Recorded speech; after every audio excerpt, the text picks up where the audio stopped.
Rein is a poor, neglected child who was forced to watch his family burn by the devil at a young age. The traumatic event left him orphaned and scarred, both emotionally and physically. Life didn't improve much afterward. He was taken in by the hero's party, but only as a slave. They saw him as nothing more than a weak, expendable tool, subjecting him to constant abuse and humiliation. Despite all the bullying he endured, there was something special about Rein. He was born with a natural talent for taming and communicating with various beasts, a skill that set him apart from others. This ability allowed him to understand and bond with animals, both ordinary and magical, making him a unique and valuable asset. Animals, sensing his kind nature, responded to him with trust and affection, offering him a rare sense of companionship in his otherwise lonely life. Despite his extraordinary abilities, Rein joined the hero's party, naively hoping to contribute to their cause and perhaps find some sense of belonging. However, his companions were about as perceptive as rocks. They saw him as weak and useless, failing to recognize the full extent of his powers. To them, he was just the scrawny kid who talked to animals, not the potential game changer he actually was. Rein's bond with the creatures he tamed provided him with solace and a semblance of friendship. He spent countless hours honing his skills, learning to communicate with and command even the most formidable magical creatures. His ability to form deep, almost telepathic connections with animals allowed him to harness their powers in ways others could only dream of. However, the hero's party remained blind to Rein's potential. Their arrogance and ignorance led them to overlook the treasure they had in him. They continued to belittle and mistreat him until the day they deemed him unnecessary and kicked him out, believing they had no further use for him. This betrayal was a significant turning point in Rein's life. Though he left the hero's party with nothing but the clothes on his back, he carried with him a burning determination to prove his worth. He ventured out on his own, fueled by a desire to unlock his full potential and show the world what he was truly capable of. Despite the harsh treatment, Rein didn't harbor resentment. Instead, he sought to prove his worth and unlock his full potential. He faced countless dangers and challenges, but his unique ability to tame and communicate with beasts always gave him an edge.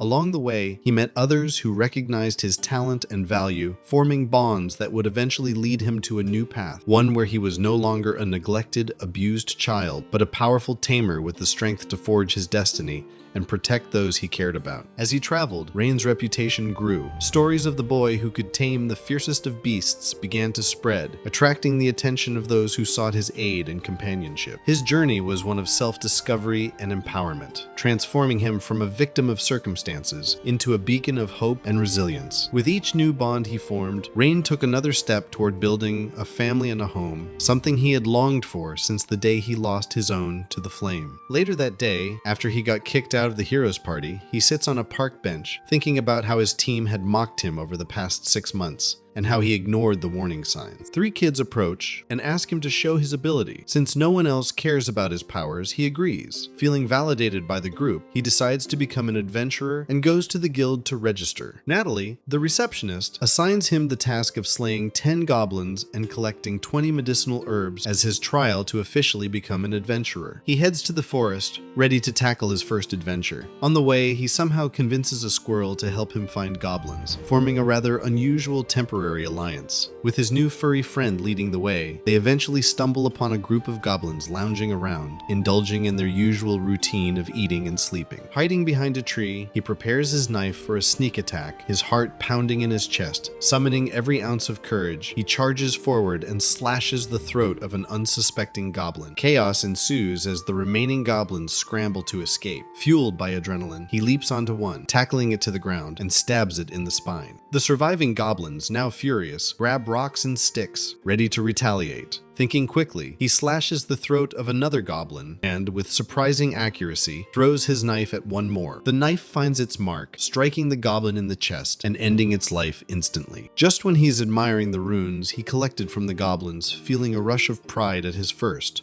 ever achievement, a girl's scream pierces the air. Determined to flex his newfound, albeit shaky, courage, he dashes towards the sound. He arrives to see a massive killer tiger about to pounce on a cat spirit girl. The sight of such a powerful being in danger rattles him, but his desperation to impress overrides his fear. He leaps into the air, aiming his knife at the tiger's neck with all the heroics he can muster. However, his moment of glory shatters as the knife breaks into 2 without so much as a scratch on the beast. The tiger, now enraged, turns its fierce gaze on him. Thinking quickly, he urges the girl to use the distraction and escape while he frantically brainstorms ways to deal with the monstrous feline. To his astonishment, the girl summons a burst of energy, launching herself high into the air behind the tiger. With a powerful kick, she lands on the tiger's back, knocking it out cold with a single blow. Rein begins to sing triumphantly over her strength as the tiger starts to disappear from beneath her. Just as she faints, he scrambles to save what's left of his reputation and catches her before she hits the ground. When she wakes up and mentions she's hungry, he, despite being broke, scrounges up some food. Once her stomach is full, the previously hangry cat spirit finally starts talking. She introduces herself as Kanade and explains that she set out on a journey because she was bored with her quiet life in the mountains. She wandered into the forest during her travels, but had grown weak after not finding any food for 3 days, which is when the tiger attacked her.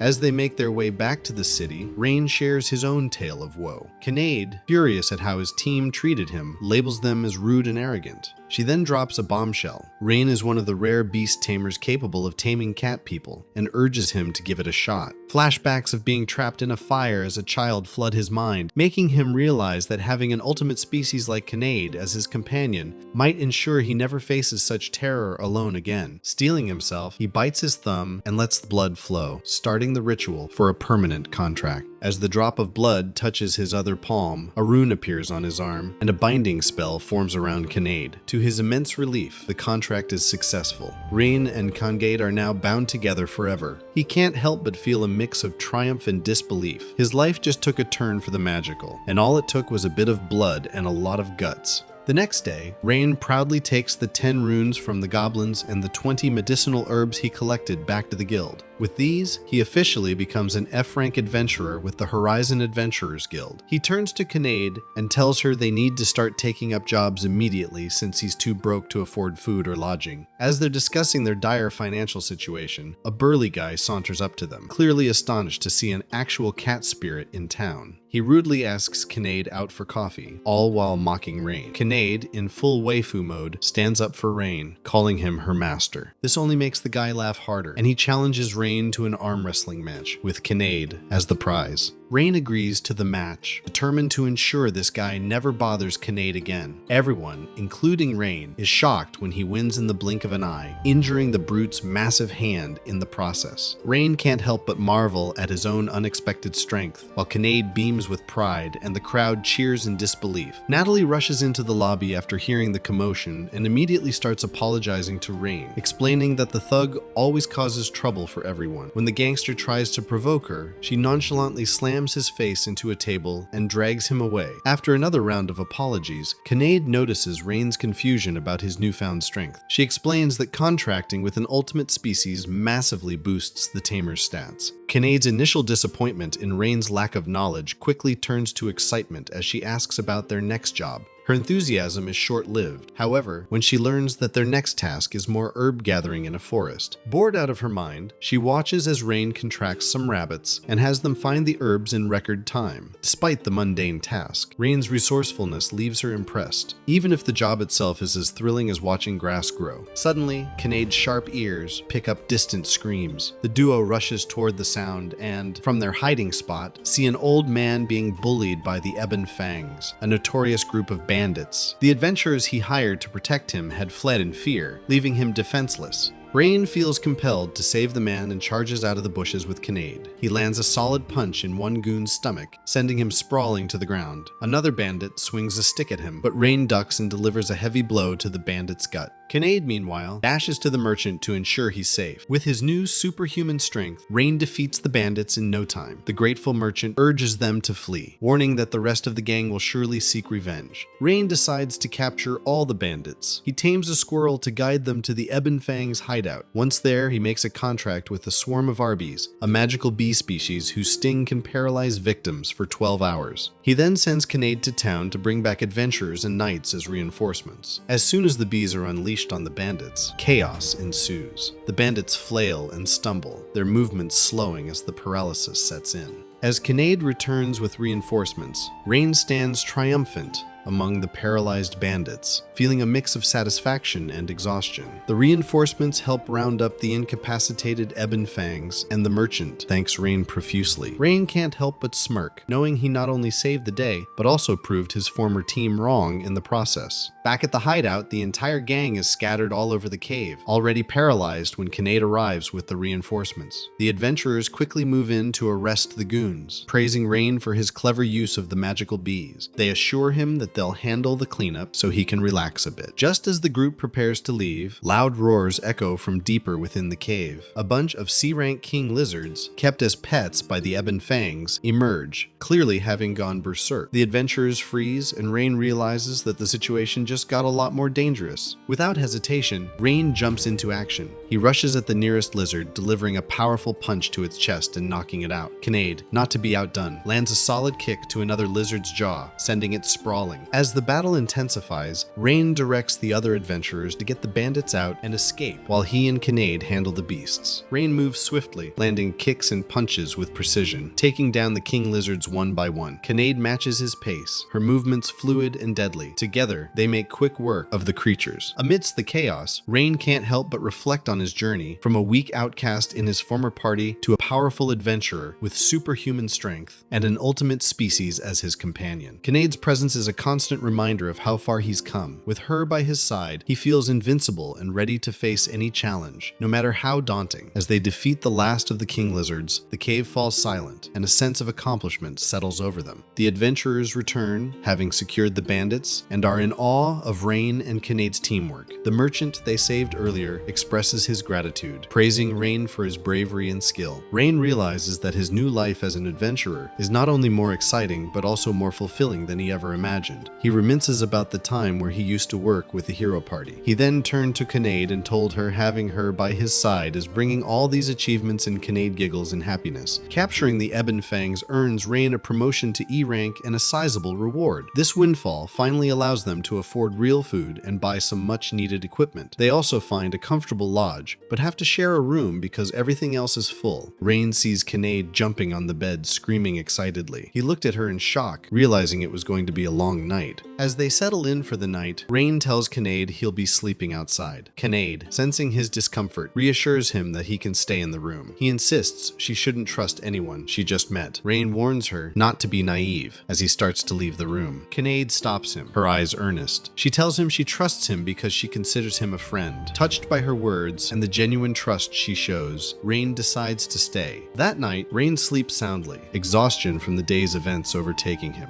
Kanade, however, stays awake, her mind racing. She reflects on all the bad people who have tried to approach her throughout her life because of how rare and valuable she is. She feels a deep sense of gratitude for having met Rein, who tries to protect her out of genuine goodwill and care. In that quiet moment, she makes a silent vow to herself. She will help him heal from his past pain and be there for him through thick and thin, no matter what challenges they face. A week goes by with Rein and Kanade handling basic, peaceful tasks. They spend their days collecting herbs, delivering packages, and occasionally taming wild animals for the locals. It's a nice change of pace, but they both start craving something more exciting. One day, they learn that a notorious hooligan called the Guard Dog has taken over an important bridge, blocking passage for everyone. Natalie briefs them about the task, explaining that the Guard Dog is a massive beast and a significant menace to the kingdom. The reward for defeating the beast is enormous, and Rein's eyes light up with determination and a bit of greed. Tempted by the hefty reward, Rein immediately accepts the task. As they approach the bridge, they can feel the tension in the air. The once bustling pathway is now eerily quiet, and the sight of the imposing beast in the distance sends a shiver down their spines. Despite the danger, Rein's resolve strengthens, and Kanade stands by his side, ready to support him in the upcoming battle. At the bridge, they are immediately confronted by a huge red dragon that lands with a loud thud, sending out strong, blinding wind currents in all directions. As the dust settles, the dragon transforms back into its original form, a shape-shifting girl. Talk about getting the deluxe edition by mistake. She introduces herself as Tanya, the ultimate species of dragonoid, and declares that she is using this bridge for her training. Sensing their strength, she believes they would make the perfect opponents to hone her skills on. Before Rein can brace himself, Tanya rushes towards him at full speed and aims a karate chop at his face. He narrowly manages to dodge and block it at the last minute. Tanya then shoves him away and throws him into the air, but Rein lands on his feet with a graceful roll. Without missing a beat, she blasts a wave of fire in their direction, setting Kanade's tail on fire. Furious, Kanade launches herself at Tanya. aiming a powerful kick. Tanya blocks it effortlessly and counters with a punch. Kanade, quick to recover, blocks the punch and they exchange rapid attacks. Rein sees an opening and jumps up from behind Tanya, signaling Kanade to coordinate their attack. They both strike simultaneously, but Tanya blocks them with ease. She spins them around and hurls them into the air. While mid-air, she unleashes a strong wave of fire towards them. Reacting swiftly, they use their feet to push away from each other and avoid the flames, landing safely on the bridge. Realizing they can't overpower Tanya in hand-to-hand combat, Rein decides to use his Beast Tamer abilities. He tells Kanade to buy him some time while he works out a plan and dashes away from the scene. Kanade charges at Tanya, delivering a powerful punch that pushes her back. Before Tanya can regain her footing, Kanade attacks again, but Tanya blocks each blow with precision. Meanwhile, Rein, hiding in a corner, spots a bird and enters a temporary contract with it. He instructs the bird to bring its friends. The birds flock towards Tanya and start pecking at her, causing her irritation. She tries to shoo them away, boasting that they can't hurt her. Suddenly, her legs stop functioning and she collapses to the ground. Rein steps forward and reveals that the birds are poisonous. As the poison spreads through her body, Tanya surrenders. Rein approaches her, offering to help her in exchange for learning more about her abilities. After some persuasion from Kanade, Tanya agrees to join them. The three of them, now an unlikely trio, head back to the guild, ready to face whatever new adventures await. With Tanya's formidable strength and Kanade's unwavering support, Rein feels more confident than ever about the challenges ahead. Back in town, Rein and Kanade go to Natalie, who thanks them for their service. Natalie asks if Tanya is a dragon, but Rein quickly hides the truth, insisting she's just a human. Tanya keeps interrupting, saying she doesn't want him to speak on her behalf. Rein starts walking to the door, pulling Tanya along, with Kanade following, leaving Natalie thoroughly confused. Once outside, Rein asks Tanya to keep her real identity a secret, explaining that if people found out she was the guard dog, the entire town might panic. Tanya, however, proves difficult to control, challenging every strong person she sees. After notifying the guild that the bridge threat has been neutralized, Rein and Kanade take Tanya to a field outside town. They ask her to go as far away from town as possible and promise not to cause trouble elsewhere. Tanya confesses that she has grown attached to Rein and wants to join them on their adventures. She hugs Rein, saying she is starting to like him, which makes Kanade jealous, and she protests. Rein, trying to ease the tension, says he doesn't mind having Tanya with them and asks Kanade for her opinion. Though clearly jealous, Kanade reluctantly agrees. Rein then begins the ritual to make a contract with Tanya, similar to the one he made with Kanade. He pricks his finger to draw blood and starts the ritual. After sealing the contract, Tanya looks at the sign on her hand, signifying their bond. With Tanya now part of their team, they head back to town, ready to face whatever adventures come their way. Rein, now with his new dragon lady Tanya, is assigned to exterminate slimes. In the field, Kanade admits she's hesitant to take part in the job because she hates how sticky slimes are. Rein reassures her that Tanya can use her fire to defeat them instead of messy hand-to-hand combat. Kanade's excitement is almost palpable, as if she's just discovered that slimes come with a no-touch option. Rein finds it amusing that the two girls are bonding over their mutual dislike for slime goo. The team has struggled to hunt down slimes for a while, so Rein decides to transfer part of his soul and consciousness into a bird to scout the forest from above. Kanade and Tanya watch in awe, likely wondering if Rein moonlights as a magical Swiss Army knife. The bird soon finds a large group of slimes, and Rein leads his companions to them. Just as Kanade is about to throw a huge rock at the slimes, Tanya stops her, suggesting that Rein use his fireball instead. She explains that he gained some of the cat spirit's power when he bonded with Kanade, and now has dragon power from bonding with her. Rein, a bit skeptical, knows from experience that his fireball isn't usually strong enough to take out an entire swarm of slimes, but he focuses his magic and gives it a shot. The fireball he conjures is tiny, barely more than a spark. If fireballs were meant to roast marshmallows, this one could maybe toast an ant. Determined, Rein keeps trying, and to everyone's surprise, the fireball suddenly grows enormous, incinerating all the slimes in one go. Kanade and Tanya cheer, though it's hard to tell if they're more impressed or relieved that they won't be dealing with sticky goo today. Just then, more slimes appear. Tanya, with a hint of glee, suggests that Rein use these new slimes to practice his magic. Rein, motivated by the earlier success, quickly learns to control his new dragon magic. With each fireball, he becomes more adept, and soon enough, he manages to defeat all the slimes, leaving the field clear and his companions impressed. As they head back, it's clear that if there's one thing Rein's new team is good at, it's turning even the stickiest situations into a victory. And with his new magical prowess, Rein feels ready to tackle whatever absurdity the adventurer life throws at him next. Once back in town, they receive a huge reward from the guild for their successful task.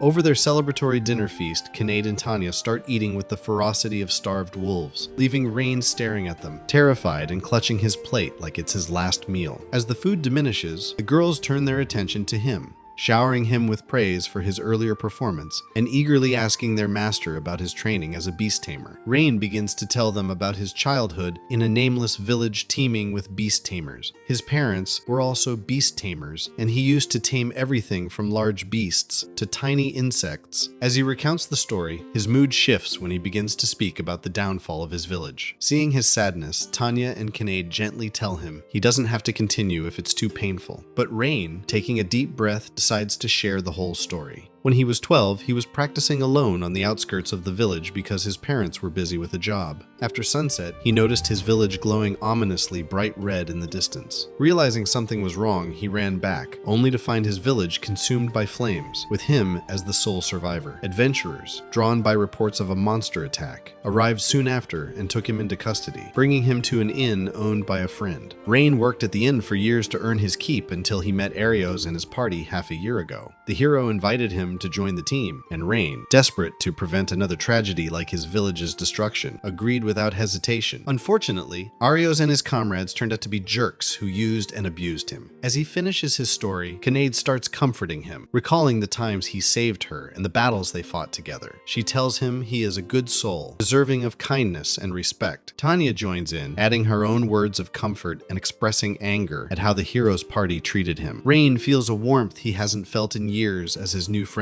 rally around him. Despite the darkness of his past, he realizes he's finally found a place where he belongs, with people who genuinely care for him. A few days later, the trio is tasked with slaying ogres on the battlefield. Tanya and Kanade decide to compete over their kill counts, and the ensuing competition leads to the ogres being almost wiped out in no time. The chaos begins with Kanade hurling a massive rock at one of the ogres, crushing it instantly. Not to be outdone, Tanya uses her tail to pierce another ogre through the chest, killing it with ease. The battlefield becomes a blur of flying rocks and piercing tails, with ogres falling left and right. Suddenly, Tanya notices an ogre lying under a huge rock. She approaches it, ready to burn it down, but the ogre grabs her leg, refusing to let go. She lets out a sudden fire blast, burning the monster's face and killing it instantly. Just as she is reeling from the shock of almost being caught, another ogre tries to stab her from behind. Rein jumps in just in time, blocking the monster's attack. Kanade then lands a swift, hard kick to the creature's face, killing the last one of the pack. After the ogres have been defeated, Tanya notices that Rein has a cut on his hand and gets worried. Rein assures her that he will be okay and uses magic to heal the cut completely, but she does not seem convinced. Rein then used his power to heal himself. Once they are back in town, Rein immediately heads over to the guild to hand over the runes collected from the ogres, while his companions wait outside. When he comes back out, he notices that Tanya is nowhere to be seen. Kanade tells him that Tanya was extremely upset about something and wanted to be alone, so she left without a word a while ago. Meanwhile, Tanya is re-evaluating her choices on a nearby bridge, lost in thought.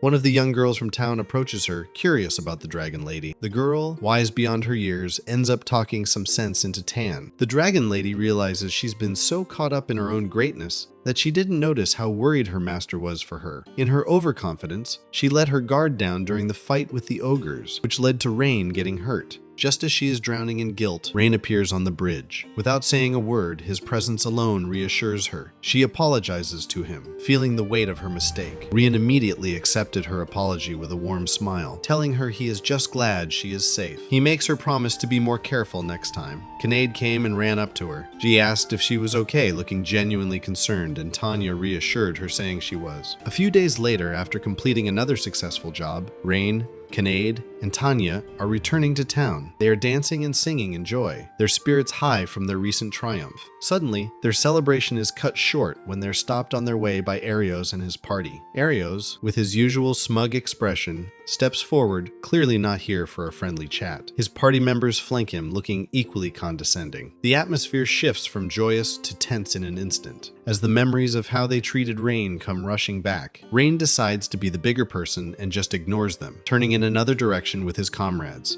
Ario's not willing to be brushed off so easily, rudely calls after him. He notices that both Kanade and Tanya are ultimate species and assumes that Rein is serving them. When the girls clarify that he is their master, the entire party loses its composure, their smug expressions faltering. Rein, feeling both surprised and annoyed by their audacity, asks what they want. Arios, with more nerve than sense, tells him about their unsuccessful adventures in the Lost Woods and invites him to rejoin their party. The nerve! The party members add insult to injury by talking about Rein's supposed uselessness and implying he should be honored to be offered a place among them again. Rein is enraged and promptly declines their offer. As he starts walking away, Mina tries to stop him, explaining that their quest is crucial to save the world. She mentions they are searching for a noble relic called the Shield of Truth in the Lost Woods, essential to defeating the Demon King. Her words stir painful memories of his burning village, and with a heavy heart, Rein reluctantly agrees to help, not wanting history to repeat itself. However, Kanade and Tanya stand firm, saying that the apology was not enough. Tanya proceeds insisting that the arrogant heroes kneel and properly apologize to Rein. The egotistical brats are offended, and Arios steps up, grabbing Rein by the collar and demanding he control his pets. Rein's annoyance at this blatant disrespect is evident, and Arios' continued mocking pushes him over the edge. In a burst of fury, Rein punches Arios square in the face, sending him flying to the ground. As Arios struggles to get up, Rein warns him to stay within his limits, further enraging him. Once on his feet, Arios pulls out his sword and challenges Rein and his companions to a fight to prove who is stronger. The forest, holding its breath, seems to brace itself for the impending clash. Rein, Kanade, and Tanya prepare to face the heroes' party, ready to show them just how powerful and united they have become. The showdown between the two groups is set to be a defining moment, not just for Rein, but for everyone involved. As they prepare for the duel, the tank of Arios' party, Agath, faces off against Kanade, while Mina and Lean take on Tan. Agath draws his broadsword and starts taunting Kanade, but before he can finish his insult, she darts toward him at inhuman speed and launches a kick at his face. He barely manages to block her with his sword when she's just inches away. Kanade doesn't give him a moment to breathe, following up with a barrage of fast and powerful punches aimed at his face. Bummed by the fact that he's losing to a girl, Agath enchants his sword, setting it on fire, and slashes down at her. But Kanade's sharp instincts and immense strength allow her to deflect the fiery blade with ease. She mocks him, causing him to decide to fight with his full strength, and, in his mind, to kill her. As he readies himself, Kanade casually mentions that she hasn't been using even half of her strength, which causes the bulked-up giant to visibly shake with fear and freeze in place. Taking advantage of his hesitation, Kanade jumps up and delivers a powerful kick to his face, sending him flying against a tree with such force that it snaps in two.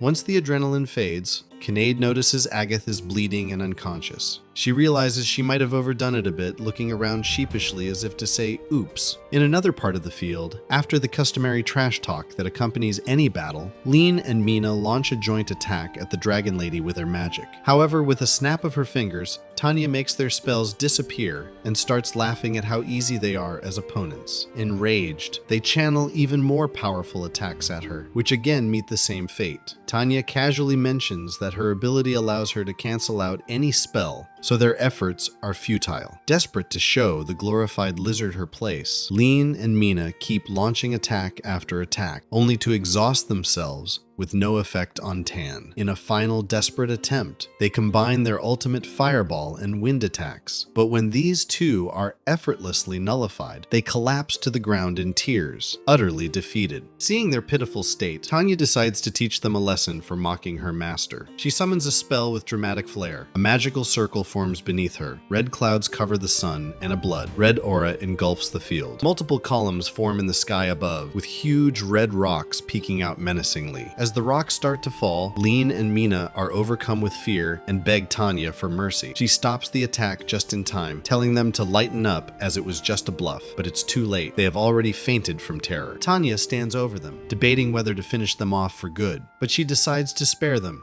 knowing that Rein would be upset otherwise. Meanwhile, the third duel is yet to begin because Arios can't seem to stop talking. Rein, growing increasingly impatient, finally loses his cool and punches the hero in the face. This provokes Arios, who immediately slashes at Rein with his sword. Although Rein manages to dodge, he gets a cut on his cheek. Before he can regain his footing, Arios starts launching a flurry of attacks with his blade. Rein, focused and determined, eventually finds an opening and grabs Arios' sword hand, delivering a powerful punch to his stomach with his other hand. The force of the blow knocks Arios down, blood pouring from his mouth. As Arios struggles to get up, Rein throws another punch, but Arios manages to dodge, and Rein's fist shatters the rock behind him into pieces. The hero keeps slashing at Rein, but Rein dodges and suddenly kicks Arios in the side, causing him to retreat momentarily. Just as Rein thinks Arios is about to surrender, the hero launches a lightning bolt at him. Rein jumps out of the way, only for Arios to send another wave of lightning his way.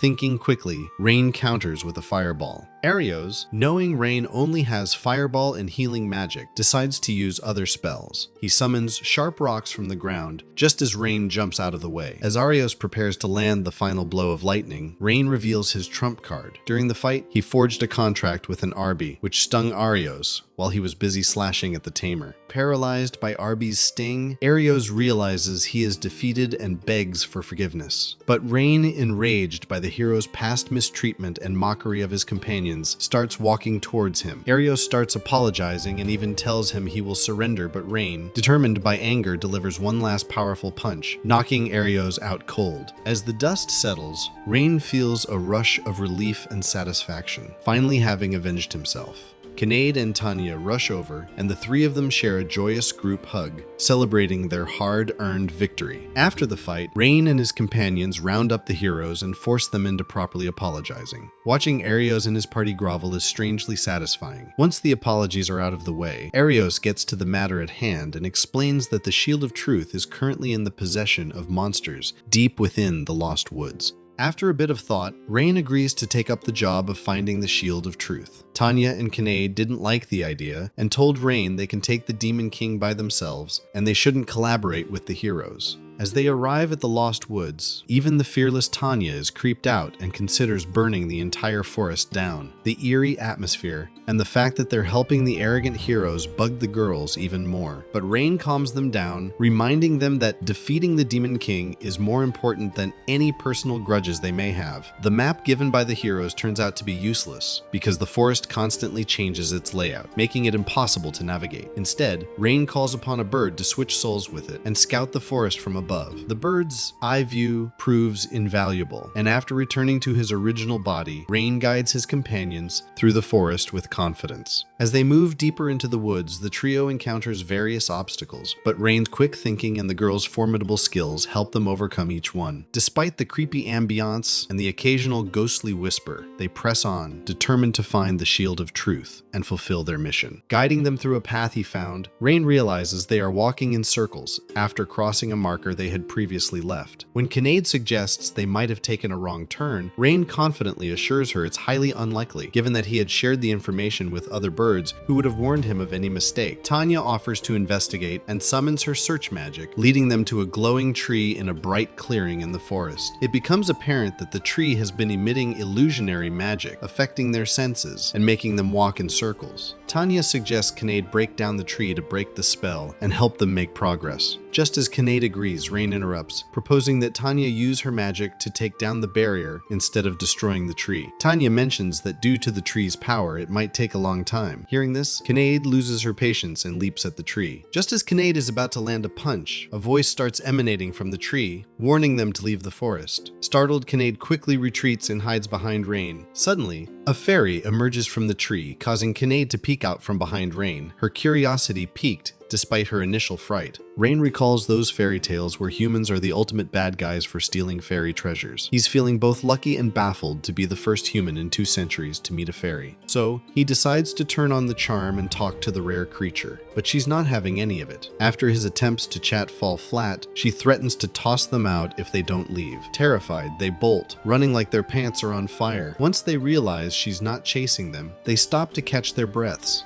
Kanade is stunned that the fairy was dangerous instead of friendly. Rein agrees, finding it unbelievable that she showed herself to a human. They start suspecting something fishy is going on. They note the fairy appeared when they were close to the barrier and about to break it. Kanade mentions hearing that the monster with the shield of truth was hiding behind a barrier. Rein wonders if a fairy would team up with monsters just to spite humans. Tanya cuts in, saying they should quit worrying about the fairy's motives and focus on breaking the barrier. She suggests they use teamwork to overpower the fairy. Rein still has doubts and insists on giving it another shot with the fairy, much to the girl's annoyance. He argues that she only attacked because they got defensive and promises that nothing bad will happen if they approach calmly and without hostility. The girls reluctantly agree. When they return to the clearing, Rein steps forward to talk to the fairy. She keeps telling them to scram, but Rein assures her they mean no harm and are just there for work. She gets ready to attack, but Rein stands his ground and gives her the go-ahead, ahead saying he's willing to take a hit to build trust. The fairy summons portals to launch arrows, but Rein's companions go into defense mode. He stops them, confident he can handle it. The fairy fires the arrows, and when she sees Rein letting them cut him, she halts the attack. Puzzled, she asks why he isn't running away. He explains he just wants to talk. She questions if he's really from the same species that stole from them and wrecked their land. He assures her that good humans exist, but she finds it hard to believe. She launches another wave of arrows aimed right at his heart. Rein, stubborn as ever, refuses to move. Kanade, with an exasperated sigh, yanks him out of the way. Tanya, channeling her inner superhero, leaps in front to shield him with her body. The fairy, surprised by their devotion to this human, calls back her magic.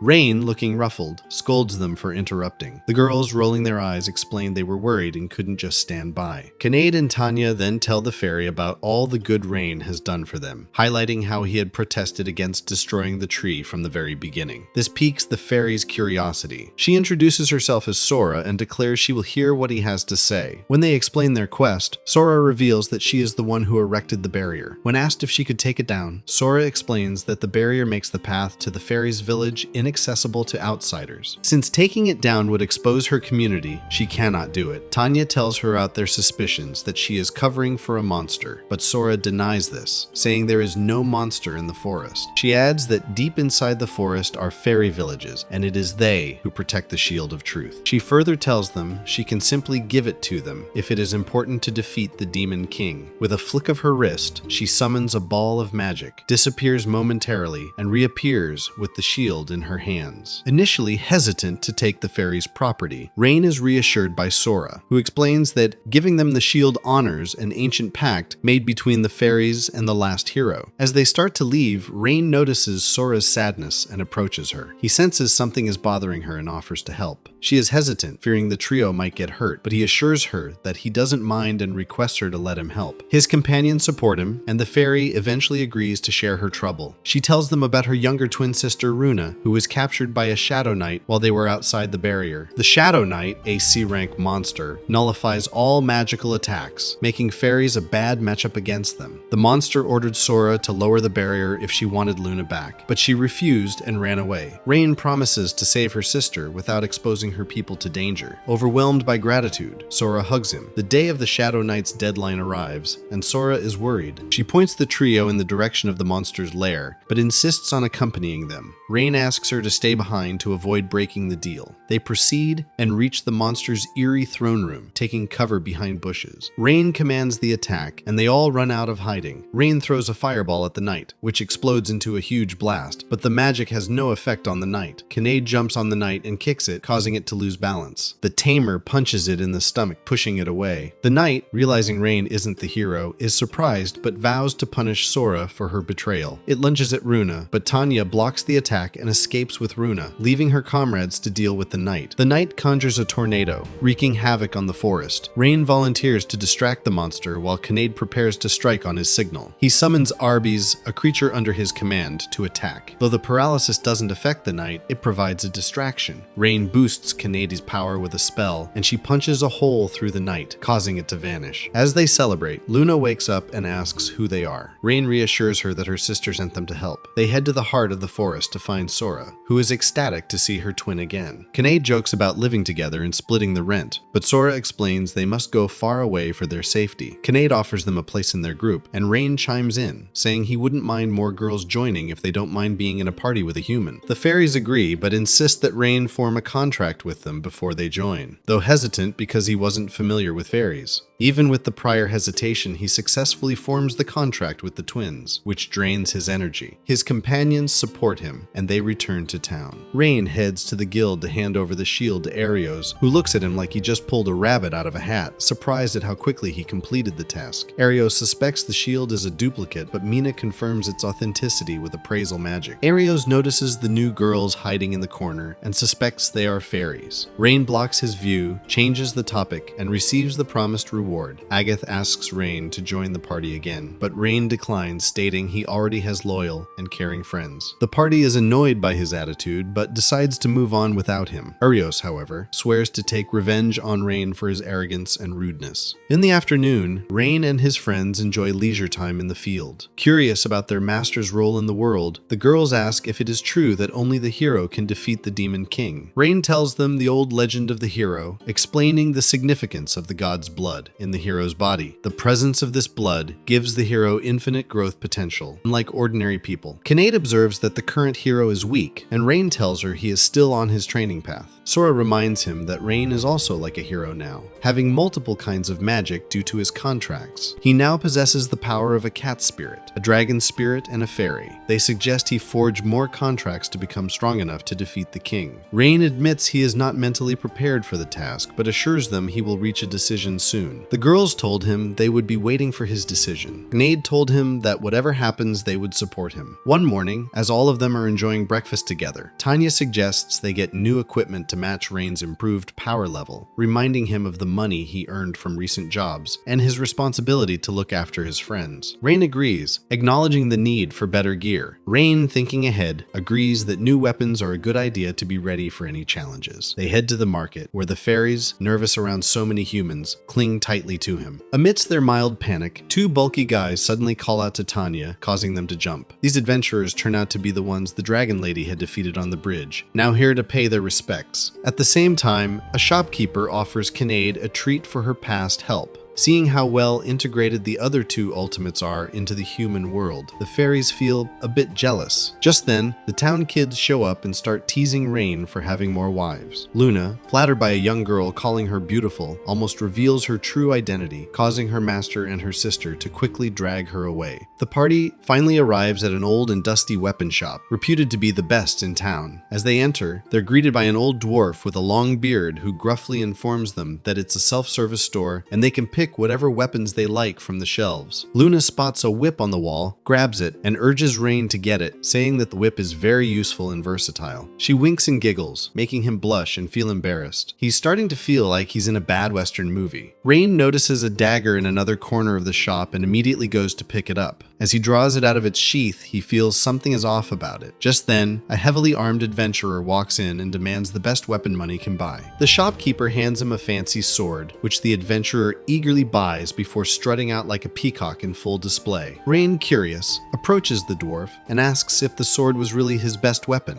He observes that while it is a fancy display piece, it doesn't seem very useful in real combat. The dwarf, impressed by Rein's observation skills, reveals that these are all weapons he created just to pass the time. He takes them to the back of the shop and reveals more weapons hidden under a cloth, which are the true pieces of his craftsmanship. Rein is awed by these weapons and asks the dwarf why he gives rip-offs to his customers. The shopkeeper explains that he does it to test the adventurer's mettle. Nowadays, everyone demands a fine weapon once they come into a lot of money without really thinking about their skills and affinities. Even the weapons he puts his heart into are often discarded by these fools the moment they hear of a new model in the market. Thus, he started hiding his real weapons to ensure they end up with someone worthy. Impressed by the dwarf's philosophy, Rein carefully examines the weapons. He picks up a sword that feels perfectly balanced and a set of throwing knives that seem to hum with energy. The dwarf nods approvingly, seeing that Rein has chosen well. Rein and his friends leave the shop with their new gear. The party heads to the guild, which is crowded because Arios has put out a call for support party members. As Rein approaches the receptionist, she asks him who the new girls are. Luna jumps in and tells her that they share a very intimate relationship with him. Looking at how young they are, Natalie is concerned that Rein is starting to develop problematic tendencies, which he protests vehemently. immediately. Meanwhile, Luna is just having fun because of the mischief she pulled. Rein then pulls out a document detailing the dwarf's request for materials and informs Natalie that he would like to take it up as his next job. Once they are officially registered, the party sets out on the hike to the mine. While the others enjoy the adventure, the fairies are about to drop dead because of the low stamina characteristic of their species. Rein leads the girls to a pretty lake. While they cool off with a swim, Rein makes friends with two squirrels, asking them to keep an eye out. Back on land, the fairies get jealous of the girls' figures and ask for growth tips, Tanya teases them, and chaos erupts. A harmless fish nibbles the cat girl's tail, and her scream wakes Rein from his nap. Confused and surprised by the squirrel's lack of response, he rushes to the water's edge to check on the girls. Upon investigation, he discovers that it was merely a harmless fish nibbling on Kanade's tail. However, the sight of the girls in their natural state catches him off guard, leading to a chorus of screams and a very red-faced Rein. As the initial shock fades, embarrassment takes over, coloring his cheeks a deep crimson. The girls, seeing his genuine mortification, forgive him but cheekily suggest he join them for a swim as a form of payback. Rein, worried about further embarrassment, politely declines and instead urges them to continue their hike. They soon reach the mine and find a hidden spot behind some rocks, providing a vantage point to observe the entrance for any signs of the thieves. Rein, ever vigilant, notices a bird behaving oddly, making loud, conspicuous noises. Realizing it's likely alerting the thieves to their presence, he tenses. Two men emerge from the cave, scanning the surroundings for intruders. Rein quickly instructs Tanya and Kanade to handle the situation, but to go easy on the men so they can be questioned later. The girls approach with stealth and precision, but the men are so weak they collapse from the first blow. Puzzled by how to extract information from the unconscious men, Rein is relieved when the fairies offer to use their magic to delve into the thieves' memories. The fairies' magic reveals that these two men are part of a group of 7 adventurers. Armed with this knowledge, they prepare to enter the mine. Rein cautions everyone to be on high alert, knowing the enemy is likely aware of their presence, thanks to the scout bird controlled by the beast tamer in their party. Inside the cave, the atmosphere is thick with tension as the remaining thieves grow anxious over the absence of their two comrades. Their beast tamer, a wiry man with sharp eyes, informs them that the men have been defeated, urging everyone to be on high alert. Rein and his team carefully navigate the dimly lit cave when, out of nowhere, a blast of fire surges towards them. The fairies, quick on their feet, step forward and create a magical barrier, blocking the fiery assault. The mage, clearly frustrated, conjures another fireball, but the fairies extinguish the magic before it even leaves his staff, like putting out a candle. Enraged, the mage is swiftly bound by their magic,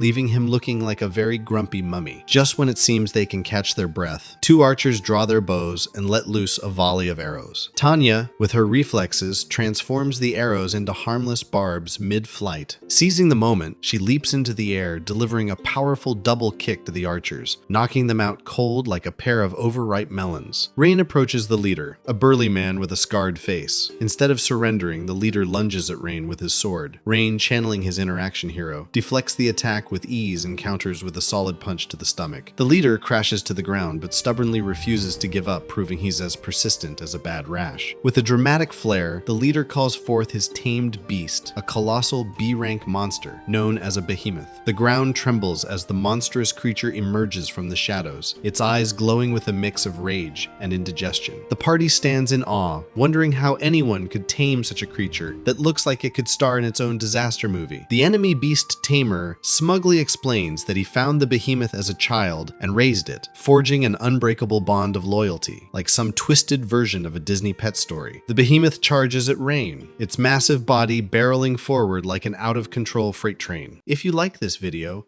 make sure to like and subscribe for more, and check out some of our other series shown on screen now.